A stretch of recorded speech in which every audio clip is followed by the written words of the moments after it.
자, 오늘 우리가 살펴볼 말씀은 고린도전서 15장 13절로 19절입니다. 같이 읽겠습니다. 시작. 만일 죽은 자들의 부활이 없으면 그리스도께서 일어나지 아니하셨느니라. 또 그리스도께서 일어나지 아니하셨으면 우리의 선포하는 것이 헛것이요 너희 믿음도 헛것이며 참으로 우리가 하나님께 대한 거짓 증인으로 드러나리니 이는 우리가 그분께서 그리스도를 일으키셨다고 하나님에 대해 증언하였기 때문이라. 만일 죽은 자들이 일어나지 아니하면 그분께서 그리스도를 일으키지 아니하셨느니라. 만일 죽은 자들이 일어나지 아니하면 그리스도께서 일으키지 아니하셨느니라. 또 그리스도께서 일으키지 아니하셨으면 너희의 믿음이 헛되고 너희가 여전히 죄들 가운데 있으며 따라서 그리스도 안에 잠든 자들도 멸망하였느니라. 만일 우리가 이 세상 삶을 사는 동안에만 그리스도 안에서 소망을 갖는다면 모든 사람들 중에 우리가 가장 비참한 자니라. 오늘 주님의 부활이 갖는 의미에 대해서 좀 간략하게 살펴보려고 합니다. 아마도 고린도 교회에는 몸의 부활은 없다, 부활은 지나갔다 이렇게 주장했던 거짓 교사들이 있었던 것 같습니다. 저도 아주 영적이라고 자부하면서 몸의 부활을 부정하는 사람들을 여럿을 만났습니다. 성경의 부활은 우리 영이 다시 살아나는 걸 말하는 거지 썩어질 육체가 일어나는 걸 말하는 게 아닙니다. 하나님은 그런 육체에 관심이 없으십니다. 영혼에만 관심, 얼마나 멋있는 말이에요. 그죠? 그렇다는 말이에요. 그 당시에 고린도 교회나 오늘날이나 좀 영적이라고 하는 사람들이 있는 그대로의 성경 기록 그대로의 말씀을 믿지 않고 거짓 교리를 퍼뜨리고 있었어요. 그래서 바울은 고린도 교회에 보내는 편지 끝에 이 부활의 교리를 전하지 않을 수가 없었던 거죠. 자, 보세요. 사람이 살면서 확실히 아는 한 가지가 있어요. 그게 뭐예요? 누구나 한 번은 죽는다는 거예요. 성경을 알든 모르든 믿든 믿지 않든 누구나 태어나서 언젠가는 죽습니다. 세상에 죽음을 이기는 사람은 없어요. 죽음을 피하는 사람도 없어요. 자신이 영원히 살 것이라고 생각하거나 말할 수 있는 사람은 아무도 없습니다. 이만희를 따르는 사람들은 가끔가다 자기는 영원히 사는데 안 죽는다고 얘기해요. 그래서 제가 그 전에 거리 설교할 때 사람이 한번 죽는 것은 정해진 것이요 그 뒤에 심판이 있나니 딱 그러니까 죽은 복음 전하지 마세요 저한테. 이만희가 생명나무니까 거기에 접붙임 당한 자기들은 안 죽는다는 거죠. 그러나 그들의 생각과 다르게 늙고 병들고 죽는 것은 누구도 피할 수가 없는 거예요. 저도 이제 60대 중반을 넘었으니까 곳곳에 이제 잔고장이 나 있어요. 대상포진 저는 생각도 못 해본 거예요. 그래서 죽음을 극복한 이야기는 신화나 전설, 동화에나 나오는 이야기예요. 그렇지만 모든 종교의 궁극적인 꿈이고 이상이기도 합니다. 그렇죠? 뭐 돌을 통하면 영생 불사할 수 있다. 뭐 이렇게 주장하는 사람들도 있죠. 하지만 삶과 죽음의 간격은 제가 가끔 그런 얘기해요. 삶과 죽음의 간격은 한 호흡 사이다. 한 호흡. 여러분 보세요. 숨을 한번 들이켰다가 내쉽니다. 그리고 다시 못 들이키면 어떻게 돼요? 끝나는 거예요. 그죠? 제가 이제 어머니의 임종을 3일 동안 잠을 자지 못하면서 계속 이제 지켜봤어요. 호흡이 짧아지기 시작합니다. 한번 쉬고 나서 한참 있다 쉬죠? 그러다가 마지막 크게 한번 숨을 쉬고 나서 그 다음에 들이키는 호흡을 못해. 그러면 제 생명이 끝난 거예요. 그래서 사무엘상 20장 3절에서 다윗이 이렇게 고백합니다. 접어놓으시고 사무엘상 20장 3절 한번 다녀보세요. 20장 3절 어디부터 읽으시느냐면 다음 장에 보면 그러나 진실로 거기부터 한번 읽어봐요. 시작. 그러나 진실로 주께서 살아계심과 내 혼이 살아있음을 두고 맹세하노니 나와 죽음 사이에는 단 한 걸음만 있느니라. 한 발짝만 건너면 죽음이 있다는 거예요. 삶과 죽음 사이의 간격은 한 발짝이에요. 한 발짝. 이것을 아는 것이 지혜로운 사람이에요. 우리는 늘 죽음을 직면하고 살아갑니다.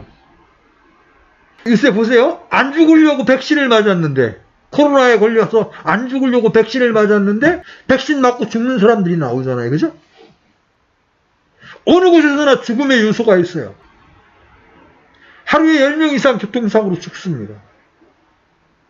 얼마 전에는 버스가 가는데 건물이 그냥 무너져가지고 버스에 탄 사람 반 이상이 그냥 죽었잖아요. 곳곳에 죽음의 요소가 있는 거예요. 그래서 우리는 이렇게 늘 죽음을 직면하고 살아갑니다. 그래서 이 세상에 사는 사람 가운데 자기 장례식장에 가지 못하는 사람은 없어요. 응? 자기 장례식장은 반드시 한번 가게 됩니다. 그죠? 너무 바빠서 죽을 시간이 없는 사람도 이 세상에 없고, 죽음은 나이와 건강을 고려하지 않습니다. 사람은 어떤 경우에도 죽을 수 있어요. 건강할 때든 병들어 있을 때든 나이가 들었든 젊든 상관없이 죽습니다. 요새 백신의 후유증으로 죽는 사람들 보면 다 젊은 사람들이잖아요. 그죠? 우리는 잠시 하나님께서 빌려주신 시간 속에 살아갈 뿐이에요. 이 세상에서 죽음보다 더 강한 권세를 가진 게 없어요. 우리는 날마다 사람들이 죽어가는 이야기를 보고 듣고 있습니다. 누가 죽음을 이긴 사람이 있습니까? 아무도 죽음을 피할 수 없어요. 왜 그래요? 로마서 6장 23절에 의하면 죄의 싹은 사망이기 때문에. 그래서 죽음을 피할 수 없어요. 한 번 죽는 것은 사람들에게 정해놓으신 하나님의 법이에요. 누구도 이 죽음을 피할 수가 없는 거예요. 그런데 오직 성경에만 죽음을 이긴 한 사람의 이야기가 나옵니다. 성경은 이것을 부활이라고 부릅니다. 부활. 주님은 죽은 나사로의 누이 마르다에게 이런 말씀을 하셨습니다. 여러분 요한복음 11장 25절로 26절 찾아보십시오. 신약성경 요한복음 11장 25절로 26절 찾으셨으면 같이 한번 읽겠습니다. 시작. 예수님께서 그녀에게 이르시되 나는 부활이요 생명이니 나를 믿는 자는 죽어도 살겠고 누구든지 살아서 나를 믿는 자는 결코 죽지 아니하리라. 이것을 내가 믿느냐? 주님은 죽은 지 나흘이나 지난 나사로를 무덤에서 불러내셨을 뿐만 아니라 자신이 친히 죽음에서 일어나심으로 죽음을 정복한 첫사람이 되셨습니다. 예수 그리스도는 죽음의 권능을 이기는 힘을 가지고 계셨습니다. 예수 그리스도는 부활이시기 때문에 죽음은 결코 그분을 이길 수가 없습니다. 여기에 우리의 소망이 있고 우리의 믿음의 근거가 있는 거예요. 예수 그리스도께서 부활하셨다는 사실이야말로 하나님의 권능을 가장 잘 드러낸 사건이에요. 하나님은 하늘과 땅을 창조하시고 죽은 자를 살리시고 병든 자를 치유하시고 자연을 마음대로 다스리는 데서도 자신의 권능을 보이셨지만 보세요. 사람들이 갖고 있는 의문, 하나님도 죽을 수 있을까? 하나님도 죽으면 다시 살 수 있을까? 이런 어린아이 같은 질문이지만 인간들에게는 가장 심각한 문제죠, 이게? 그런데 이것에 대한 가장 시원한 대답, 정확무한 해결책을 몸소 보여주신 사건이 바로 부활이라는 사건이에요. 하나님은 영이시기 때문에 죽을래야 죽을 수 없는 분이시지만 그래서 스스로 인간의 육체를 입고 사람의 모양으로 오시고 이 땅에서 하나님의 법을 완벽하게 성취하심으로 완전한 사람이 되셨습니다. 하나님은 생명 자체시지만 사람들과 같이 사셨고 육신의 연약함을 다 체험하시고 죽음을 맛보셨습니다. 히브리서 2장 9절 한번. 히브리서 2장 9절.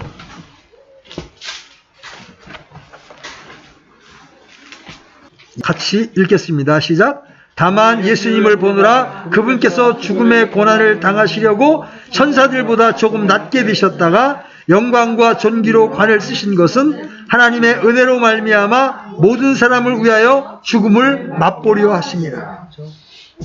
하나님은 죽으실 수가 없어 영이시기 때문에 그래서 성령을 통하여 처녀의 뱃속에 잉태되어서 인간의 몸을 입고 태어나신 거예요. 왜? 모든 사람을 위하여 죽음을 맛보시기 위해서. 주님은 자신의 죽음을 통해 헤아릴 수 없는 많은 일을 하셨지만 오늘 간단하게 히브리서 기자가 말한 세 가지를 한번 먼저 요약해서 보여드리겠습니다.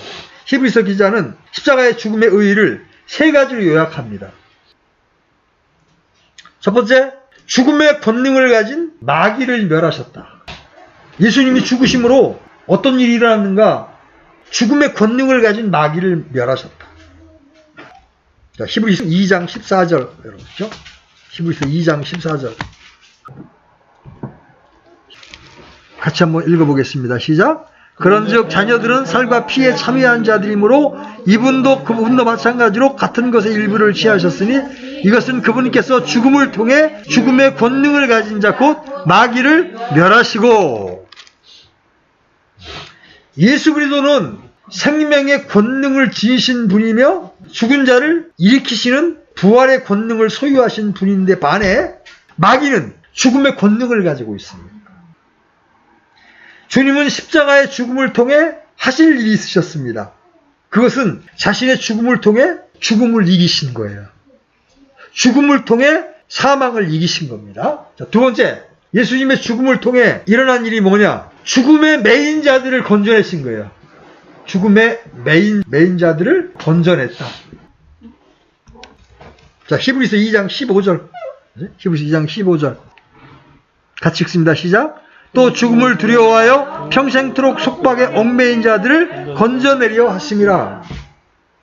예수 그리스도께서는 자신의 죽음을 통해 죽음을 두려워하고 평생토록 죽음이란 속박에 매인 자들을 건져내셨습니다. 사람들은 어릴 때부터 가장 효과적이고도 무서운 말이 뭐예요? 너 죽어? 너 죽여버린다 너? 이렇게 말하면요. 아무리 태어난 척 용감한 척 해도 막상 죽음 앞에서는 두렵지 않은 사람이 없습니다. 목숨을 놓고 협박하면은 거의 모든 걸 내놓게 돼요. 왜 그래요? 우리는 죽음을 두려워하는 자들이에요. 그래서 평생 죽음이라는 속박에 얽매여 있는 자들이에요. 평소에는 죽음을 심각하게 생각 안 하니까 아마 죽으면 되지 뭐 그러지만 여러분 누군가 여러분 딱 납치해가지고 너 죽이겠다고 칼 목에 들이대봐요.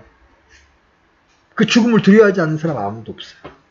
그런데 예수님의 죽음을 통해서 이렇게 죽음에 매인 사람들을 건져냈다. 여러분 그리스도인들의 특징이 뭐예요? 죽으면 죽으리라요. 왜? 우리는 소망이 있거든. 우리가 죽어 육체를 벗어나게 되면 영광스러운 하나님 앞에 설 수 있다는 소망이 있기 때문에 죽음을 두려워하지 않는 거예요. 그래서 초대교회 신자들이 로마의 원형 경기장에 사자 밥으로 던져줘도 그들은 찬양하면서 죽었단 말이에요. 십자가 틀에 못 박혀서 밑에 장작을 불에 떼가지고 화형시키고 있는데도 찬양을 부리면서 죽음을 맞이했단 말이에요. 왜 그래요? 죽음에 매였던 그 상태에서 건짐을 받았기 때문에 그래요. 자, 세 번째, 우리의 범죄를 대속하시고 영원한 상속의 언약을 주시는 거예요. 히브리서 9장 15절 열어보십시오. 히브리서 9장 15절. 같이 읽습니다. 시작. 이런 까닭에 그분께서는 새 상속 언약의 중재자시니 이것은 첫 상속 언약 아래 있던 범법들을 구속하시려고 죽으심으로써 부르심을 받은 자들을 영원한 상속 유업의 약속을 받게 하려 하심이라.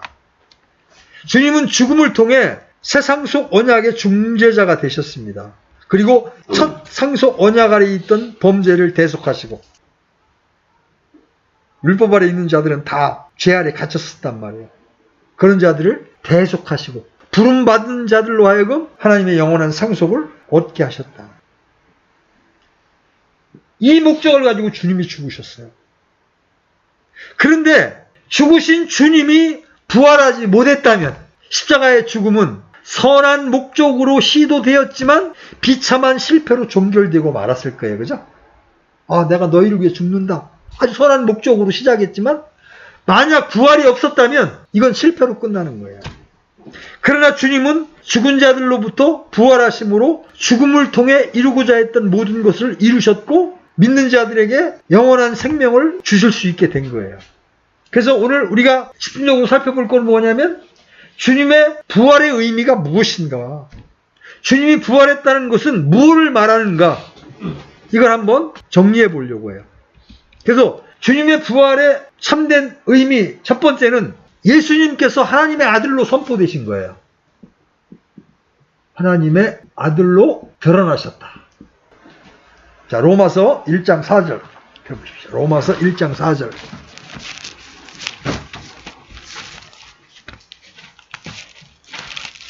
자, 같이 읽습니다. 시작. 거룩한 영으로는 죽은 자들로부터 부활하심으로써 하나님의 아들로 권능 있게 밝히 드러나셨느니라. 주님은 처음부터 하나님의 아들이시지만 부활을 통해 하나님의 아들로 권능 있게 선포되신 거예요. 보세요. 예수님이 십자가에서 죽으실 때는 아무도 그분을 하나님의 아들로 믿지 못했습니다. 그렇죠? 때로 사람들은 죽음으로 자신의 결백을 증명하거나 충성심을 보여줍니다. 자신의 억울함을 죽음으로 호소하기도 합니다. 그러나 죽음으로 증명할 수 있는 것은 아무것도 없어요. 예수님께서 고난을 받으시고 십자가에 못 박혀 죽으신 죽음은 성경에 기록된 대속의 사건이지만 죽음으로 그 사실, 그 진리를 증명할 수는 없어요. 그분의 죽음은 평소에 예수님을 따르던 제자들에게도 의심과 불신을 던졌습니다. 그를 따르던 여인들에게도 심한 슬픔과 눈물, 통곡만을 주었습니다. 한때 그분을 믿었던 사람들에게는 깊은 좌절감과 강한 배신감을 안겨주었습니다. 그래서 예수님을 따르던 두 제자가 실망해서 터덜터덜 집으로 가잖아요. 주님의 이적을 맛보고 그분의 설교를 통해 은혜를 누렸던 사람들은 십자가에 죽는 모습을 통해 모든 것이 끝났다고 생각하게 되었습니다. 죽음만으로는 입증되는 게 아무것도 없어요. 예수님께서 하나님의 아들이심이 선포되고 입증된 것은 그분의 부활을 통해서예요. 죽은 자들로부터 부활하사 하나님의 아들로 권능 있게 드러나신 거예요. 부활을 통해 사도들은 불신에서 확신으로 옮겨졌어요. 주님이 죽으셨을 때 어떻게 했어요? 그들은 도망했어요. 그죠? 그들은 도망자에서 주님의 부활을 목도하고 난 다음에 어떻게 변했어요? 담대한 선포자로 변했죠. 배신자들이 순교자들로 바뀌었어요. 이게 다 무엇을 목도한 다음에 제자들이 변화된 거예요? 예수님의 부활을 목도한 다음. 그래서 초대교회 때 집회의 모든 설교의 주제는 항상 부활이었습니다. 그들의 모든 관심 역시 부활이었습니다. 그래서 부활의 설교는 그때 당시에 믿는 자들에게는 언제나 은혜를 끼쳤고, 왜? 예수님 부활하셨다. 그리고 우리와 항상 함께 하신다. 우리도 죽으면 부활한다. 그래서 항상 믿는 자들에게는 은혜가 되고 소망이 되는 거야. 근데 믿지 않는 자들에게는 이 부활의 설교가 근심이 되는 거예요. 마귀의 자녀들에게는 부활의 설교가 근심이 되는 거예요. 그래서 그들은 이것이 사실일지라도 덮어지고 사람들의 관심에서 멀어지기를 바랬던 겁니다. 보세요. 자기 아버지가 패배했다는 사실을 자랑스러워할 자녀가 없듯이 마귀의 자녀들 역시 그렇습니다. 그렇죠? 예수님이 부활하셨다는 건 뭘 얘기해요? 마귀가 패배했다는 걸 말하잖아요. 그죠? 그러니까 마귀의 자녀들은 그걸 좋아할 리가 없잖아. 그래서 주님의 부활이 사실이라 할지라도 사람들에게 잊혀지기를 바란 거예요. 반면에 부활의 자녀들은 이 소식을 영원히 자랑스러워하는 위대한 사건일 수밖에 없잖아요. 사도행전 4장 33절 한번 열어보십시오. 사도행전 4장 33절.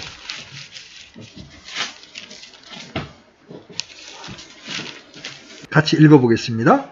시작. 사도들이 큰 권능으로 주 예수님의 부활을 증언하며 큰 은혜가 그들 모두에게 임하니라.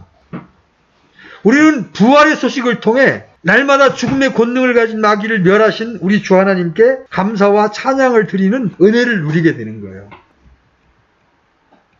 어떤 아버지는 아들에게 이런 말을 합니다. 내가 이제 비로소 내 아들이 되었구나.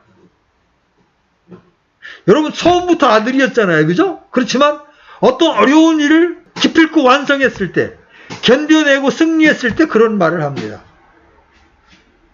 아마 제가 손자인 주원이한테 그렇게 말할 거예요. 주원이가 지금처럼 막 성질 부리고 게임에 매여있는 모습에서 딱 벗어나게 되면 아 이제 주원이가 할아버지 손자가 되었구나. 이와 같이 예수 그리스도는 처음부터 하나님의 아들이었지만 부활을 통해서 온 세상에 권능 있게 당당하게 공개적으로 하나님의 아들로 선포되신 거예요. 만약 예수님이 부활하지 못했다면 저와 여러분은 이렇게 말할 거예요. 하나님의 아들이 뭐 그래? 뭐 죽고 그래? 죽는 게 사람이지 어떻게 하나님의 아들이야? 죽었는데 알 게 뭐야?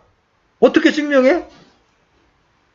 그러나 부활로 인해 이런 의심에 찬 논쟁은 더 이상 의미가 없게 된 거예요. 부활을 통해 그분은 인간의 피가 아닌 하나님의 피로 육신을 입으신 성육신이 입증이 된 거예요. 증명이 된 거예요. 부활을 통해 그분의 모든 이적과 권능 있는 말씀이 하나님의 아들로서 행하셨음이 확증이 된 거예요. 부활을 통해 그분의 죽으심이 대속의 죽음이라는 사실이 증명이 된 거예요. 부활을 통해 그분의 다시 오심에 관한 약속 또한 분명히 성취될 약속임이 입증이 된 거예요. 부활을 통해 하나님의 영을 받은 우리 역시 하나님의 아들이라는 사실이 선포되었습니다. 자, 두 번째, 주님의 부활이 갖는 의미. 두 번째, 주님의 부활이 우리를 구원하셨다. 저를 포함한 많은 교회들이 복음을 전할 때 예수님의 죽음, 예수님의 피를 많이 말해요. 그 필요한 거예요. 그죠? 예수님이 우리를 위해 죽으셨다. 예수님이 흘리신 그 피가 우리의 모든 죄를 사했다. 그거는 반드시 전파해야 될 필요한 거예요. 그런데 그것으로 끝나면 결핍이 있는 거예요. 궁극적으로 우리를 구원하는 것은 그분의 부활이에요. 그분이 죽으셨는데 사망의 권세를 이기지 못하고 죽으시고 끝났다면 그분은 우리를 구원하실 수 있는 구원자가 될 수 없어요. 그분이 부활하셔야만 우리를 낳으실 수가 있어. 베드로전서 1장 3절 한번 열어보시죠. 베드로전서 1장 3절. 찾았으면 같이 한번 읽어보겠습니다. 시작. 하나님 곧 우리 주 예수 그리스도의 아버지를 찬송하리로다. 그분께서 자신의 풍성하신 긍휼에 따라 죽은 자들로부터 예수 그리스도를 부활하게 하심으로 우리를 다시 낳으사 산 소망에 이르게 하셨으며. 여기 우리를 다시 낳으사라는 말이 있는데 성경은 우리의 거듭남이 주님의 부활의 결과라는 점을 분명히 말씀하고 있습니다. 그렇죠? 부활하심으로 우리를 낳았다고 말씀하고 있어요. 우리 영이 거듭나는 것은 하나님의 살아계신 말씀을 통해서입니다. 그렇죠? 근데 그 말씀이 뭐예요? 우리를 거듭나게 하는 말씀이 뭐예요? 바로 주님께서 죽으셨다가 부활하셨다는 말씀이잖아요. 그죠? 부활은 바로 우리의 거듭남, 구원의 핵심이 되는 거예요. 주님의 부활이 없다면 구원 없는 거예요. 거듭남이 있을 수 없는 거예요. 예수 그리스도의 부활은 주님 자신 혼자만의 부활이 아니라 모든 믿는 자들의 영을 거듭나게 하는 생명을 주는 부활이었습니다. 그래서 부활이 없으면 생명도 소망도 없는 거예요.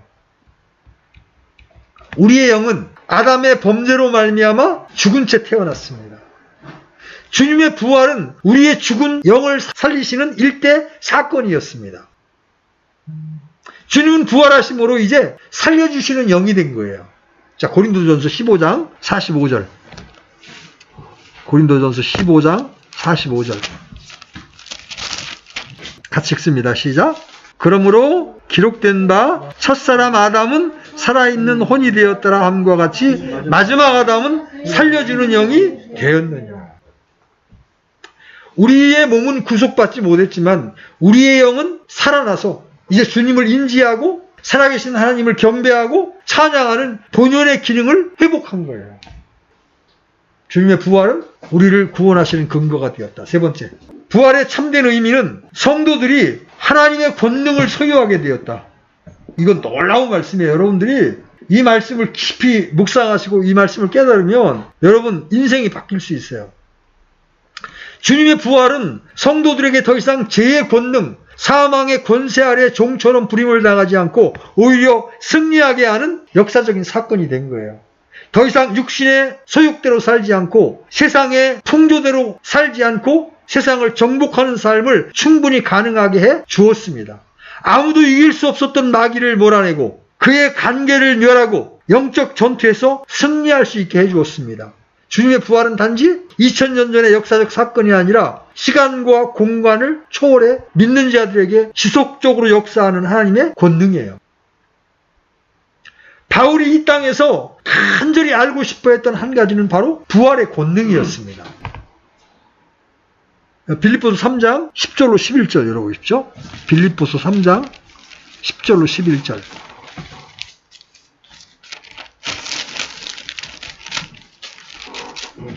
10절부터 같이 읽습니다. 11절까지 시작.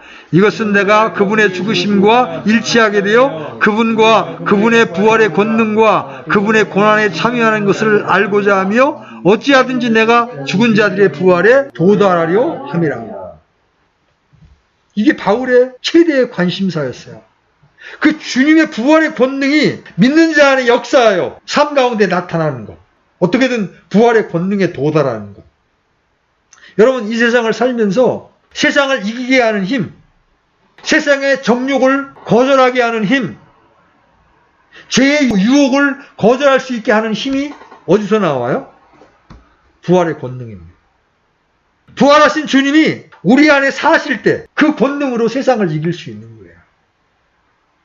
그래서 부활의 권능은 유효기간이 없어요. 바울 당시나 2000년이 지난 지금이나 믿는 자에게 동일하게 효력 있게 일하는 하나님의 권능입니다. 바울은 주님의 부활의 권능으로 살았던 대표적인 사람이죠. 그는 스스로 이렇게 고백했습니다. 나는 날마다 죽노라. 여러분, 자기의 육신을 날마다 죽음에 넘기우는 이유가 뭐예요? 부활의 권능으로 살려고. 나로 살지 않고 부활하신 주님으로 살려고 자신을 날마다 죽음에 넘기운 거예요. 고로 그는 날마다 부활의 권능을 맛보았던 거예요. 부활의 권능이 우리 안에 있으면 게임 거절하는 거? 일도 아니에요. 그게 뭔데? 주님의 권능이 역사하면 사망을 다 이겨내고 몰아낼 수 있어요. 봐요? 이 세상을 살다 보면 좌절이 온다고. 아까도 얘기했지만 남들은 30평 아파트, 6억 아파트에 사는데 빌라에나 살고 이게 뭐냐? 응? 글썽이나 할지라도 마귀가 우리 마음속에 우리의 사고체계 안에 절망과 낭망이라는 걸 계속 넣어줍니다. 비교의식을 통해서. 그때 여러분의 마음속에 부활의 권능이 역사하고 있으면 아무것도 아니야. 오, 하늘의 하나님께서 나를 위해서 맨션을 예비해 두셨는데, 이 땅에서 내가 나그네고 순리자인데, 내가 스트로폴 위에 내가 이불 덮고 잔들 내가 그게 뭐가 문제가 돼? 부활의 권능이 그런 모든 좌절감, 낭만감에서 소전할 수 있게 해준단 말이에요. 근데 이 부활의 권능이 내 안에 역사하지 못하게 되면 어떻게 돼? 좌절하고 낭망하게 돼. 나도 쟤들처럼 한번 돈을 벌어야 되겠다는 욕망이 딱 마음에 일어나게 되면 정상적인 방법이 아닌 방법으로 돈을 벌어보겠다는 생각이 들잖아요. 그죠? 그러면 비트코인도 해보고 싶고요. 정상적인 노력이 아닌 것으로 큰 돈을 얻어보고자 하는 욕망이 딱 우리 마음에 들어오게 되면 그때부터 유혹에 빠지게 되는 거예요. 여러분 보세요. 지금 은행 금리가 한 2% 정도 되는데 20%의 이자를 주겠다. 그러면 정상적인 생각을 가진 사람은 의심을 하게 되잖아요. 그죠? 야, 은행인데 20% 이자를 주겠다? 야, 뭔가 이상하다. 이제 한번 점검하게 된다고. 그죠? 내가 빨리 돈을 모아야 되겠다는 생각이 딱 들게 되면 어떻게 돼? 20% 하죠? 딱 돈을 맡긴다. 그럼 어떻게 돼? 몇 달 이자 받다가 도망갔네? 사기쳤네? 이렇게 되는 거예요. 우리 욕망이 딱 생겨났을 때 마귀는 그 욕망으로 인하여 멸망의 길로 딱 인도를 하는 거예요. 그러한 유혹과 핍박을 이길 수 있게 해주는 힘이 뭐예요? 내 안에 뭐가 있어야 돼? 부활의 권능이 있어야 돼. 부활하신 주님이 내 안에 사셔야 돼. 내 안에 거하실 뿐만 아니라 사셔야 돼. 근데 주님이 내 안에 사시려면 내가 죽어야 되잖아. 주연이한테 글씨를 가르친다고 주연이 손을 잡고 내가 이렇게 글씨를 쓰면, 가짜는 이렇게 쓰는 거다 가르쳐주면, 내가 쓰려면 주원이가 자기 손에서 힘을 빼야 되잖아. 그래야 내가 쓰는 대로 가잖아. 근데 지고집이 있어가지고 할아버지가 이렇게 쓰는 대로 안 따라가죠. 손을 안 따라가죠. 그러면 할아버지가 쓰고자 하는 게 써질 수 있어요? 없어요? 없잖아요. 그죠? 똑같은 거예요. 주님이 우리 안에서 일하시기를 원해. 그래서 세상을 이기게 하고 죄를 이기게 하고 싶은데 내가 안 죽어. 뻣뻣하게 살아있어. 내 고집, 내 욕망이 그대로 있어 그러면 하나님이 이해를 못 하시는 거예요. 그래서 주님의 부활의 권능이 내 안에서 역사하려면 어떻게 돼? 내가 죽어야 돼요. 주님 이 시간 내 마음의 보좌를 주님께 맡깁니다. 부활하신 주님이 제 안에서 행하셔서 저를 이끌어 주시길 원합니다. 그때 주님의 부활의 권능이 내 안에서 역사하는 거예요. 그러면서 하나님의 약속이 그때 살아나기 시작하고, 그래, 주님이 나를 버리지 않겠다고 약속하셨잖아. 아까 우리 읽었던 히브리서 13장 5절. 너희의 행실의 탐욕을 삼가라. 내가 약속한다. 내가 너를 버리지 아니하고 내가 결코 너를 떠나지 않겠다. 내가 지금 다 망해 보이는데도 하나님의 약속의 말씀은 나를 떠나지 않고 나를 버리지 않겠다고 약속하는 거예요. 그 말씀이 우리 안에서 살아 역사하기 시작하면, 그래, 내가 비록 힘든 시기를 지나고 있지만 이 고난의 시기를 잘 견뎌내면 내가 정금같이 하나님 보시기에 아름다운 모습으로 빚어질 거야. 여러분, 이런 부활의 소망을 딱 갖게 되면 어떻게 돼? 어려운 시기를 넉넉히 이길 수가 있는 거예요. 근데 이 소망이 없으면 어떻게 돼? 좌절하고 낭망하고 아니면 세상의 유혹에 내 마음을 넘겨주게 되는 거예요. 여러분, 세상 사람들이 살아있는 것은 육신의 생명이 죽지 않아서 살아있는 거예요. 반면에 성도가 살아있는 것은 육신이 죽고 영이 거듭나서 살아있는 거예요. 세상 사람들은 땅에서 나는 음식으로 육신의 힘을 키우고 종교적인 신념이나 교육을 통해서 혼의 능력을 키웁니다. 그렇죠? 그러나 그들의 영은 죽어 있어요. 근데 성도들은 어떻게 해요? 성도들은 예수 그리스도의 부활을 통해서 영이 살아있습니다. 우리의 겉사람은 세상 사람들과 마찬가지예요. 그죠? 그래서 병들기도 하고 아프기도 한 거예요. 그러나 다시 태어난 속사람은 날마다 새로워지는 거예요. 부활의 권능이 우리의 속사람을 새롭게 하는 거예요. 강건하게 하는 거예요. 그래서 바울이 고린도후서 4장 16절에서 이렇게 말하죠. 이런 까닭에 우리가 낙심하지 아니하노니 우리의 겉사람은 썩어 없어지나 속사람은 날마다 새로워지는도다. 저는 여러분이 부활의 권능에 대한 깊은 이해와 조명이 있기를 바랍니다. 무지는 우리를 암흑 속에 가두어둡니다. 무지는 동시에 권리를 향유하지 못하게 합니다. 어떤 판사가 이런 얘기했죠. 권리 위에 잠자는 자들은 법이 보호해 줄 수 없다. 마찬가지예요. 성도로서 성도의 권리를 전혀 누리지 못하는 것은 대부분 영적인 무지에 기인합니다. 성경을 부지런히 읽어서 하나님이 약속하신 것들을 내게 주신 것으로 붙들을 때 그 약속이 내 안에서 역사하는 거예요. 예수 그리스도의 부활이 현재 우리 자신에게 미치는 영향이나 그 부활을 통해서 성도가 누릴 수 있는 영적인 권능에 대해서 너무나 무지한 탓에 이름만 그리스도인일 뿐 아무런 영향력도 끼치지 못하고 아무런 은혜도 누리지 못하는 경우가 너무나 많아요. 십자가를 걸고 다니고 교회를 다니면서도 부활에 대해서는 그냥 부활절에 계란 삶아 돌리는 것밖에 모르는 그리스도인들이 너무나 많아요. 나를 위해서 죽으셨다 부활하신 주님이 현재 지금 바로 내 안에 살아계시며 영원히 함께하고 있다는 임재의식을 여러분이 가지셔야 합니다.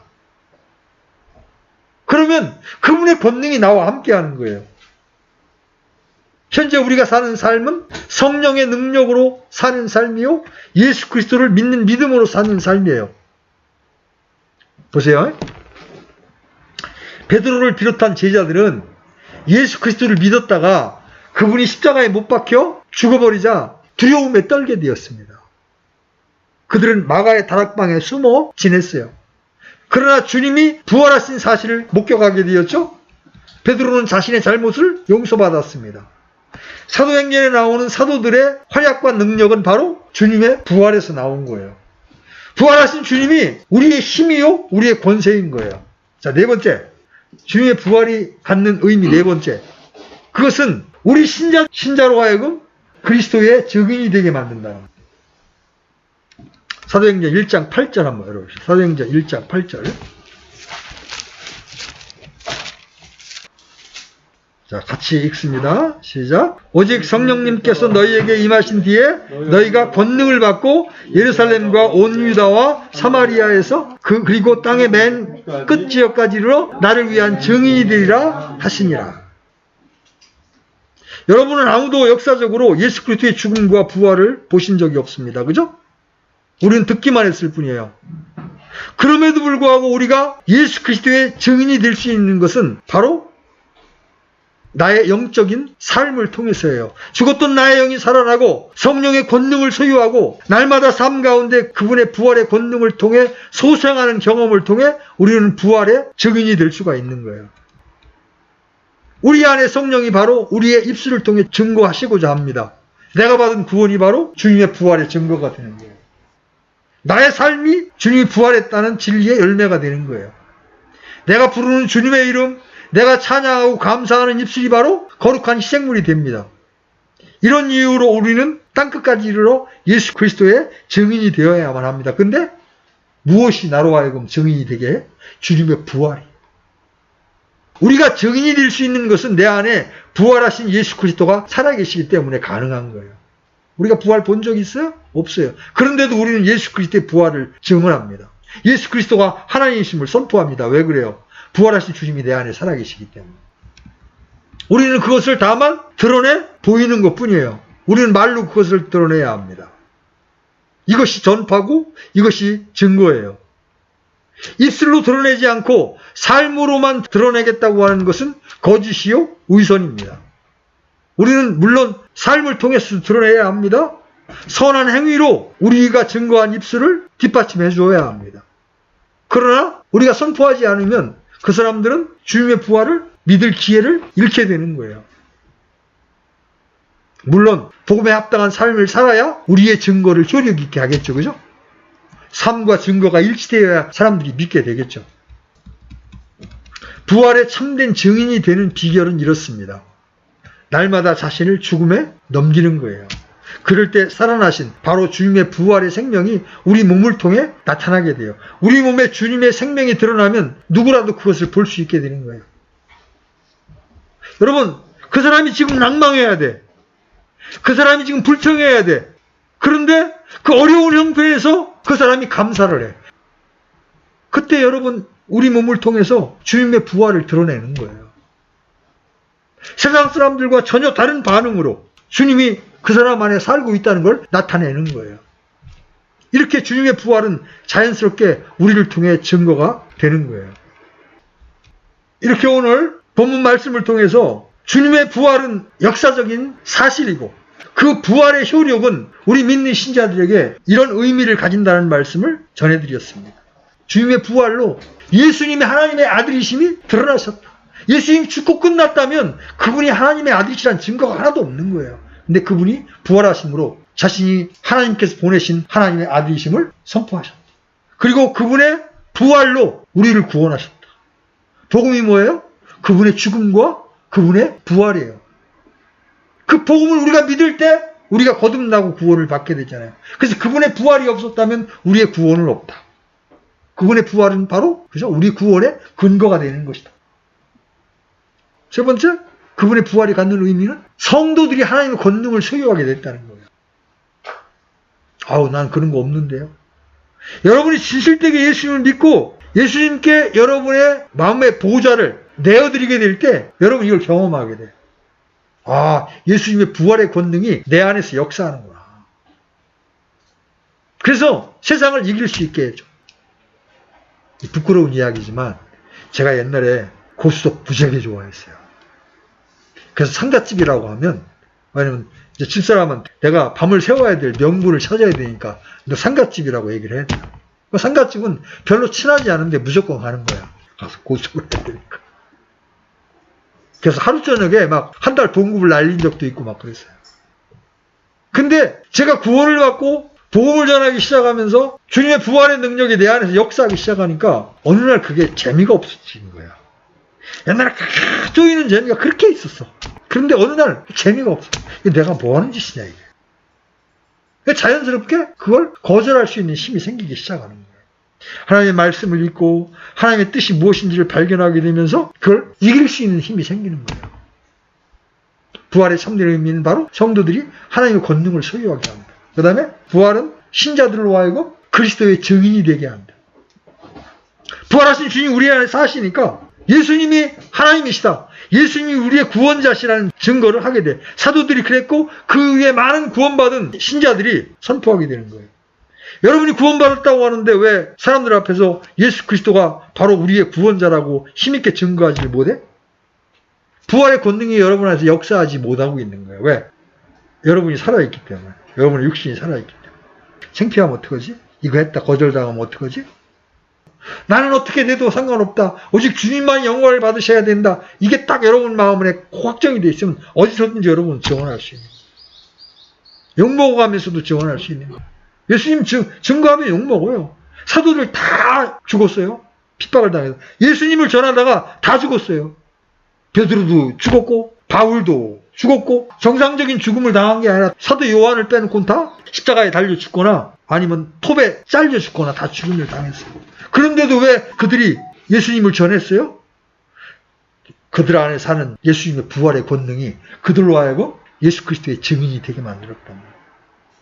여러분들도 하나님의 강력한 은혜가 임해서 예수 그리스도의 부활의 증인으로 사는 자들이 되기를 바랍니다. 그게 복된 인생이기 때문에 그래요. 아멘?